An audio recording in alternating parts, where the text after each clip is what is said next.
Mazda is setting out to prove that a little wagon can be great big fun with their second generation Mazdaspeed3. As a so-called hot hatch, this machine aims to be sensible and accommodating as well as fast and exciting. Like its competitors, the Mazdaspeed3 gets a powerful turbo engine, track-ready brakes and suspension, and plenty of factory-tuned performance. It's also loaded with a sporty, upscale interior, the market's latest high-tech gadgets, and a generous amount of cargo space. Subtle visual upgrades reflect the car's intentions, though it's mainly a sleeper. This could be a good thing depending on your standing with your local police force. Of course, that sensible hatchback body makes it a fairly easy sell to that significant other, too.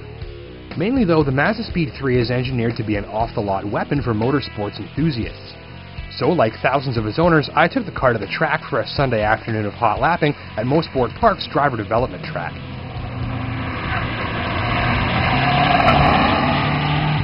The heavily tweaked suspension in the 2010 model works with a quick steering ratio and beefy stabilizer bars for a surprising eagerness to rip through corners at speed.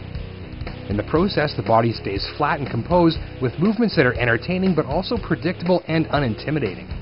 Brakes deliver quick, consistent stops that are virtually fade-free lap after lap. The stability control system can be shut down, but leave it on and it only intervenes for nasty slip-ups. This lets you do all the work, but also keeps you out of the rhubarb too.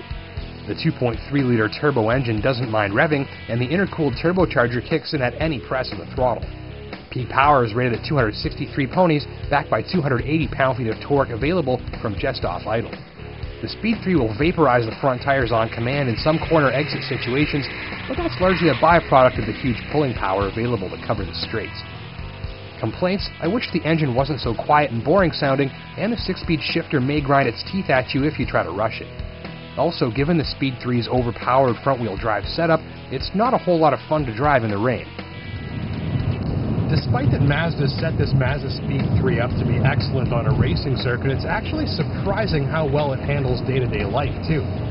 There's decent fuel mileage, lots of room for your stuff, good visibility, and the ride is actually surprisingly comfortable, given the fact that the suspension is so stiff and precise.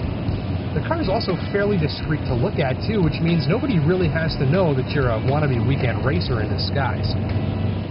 Ultimately, though, when it comes to front-wheel drive performance, this is one of the market's very best offerings. It should prove enjoyable to both novice and advanced drivers on both the track and the street. Thanks for watching.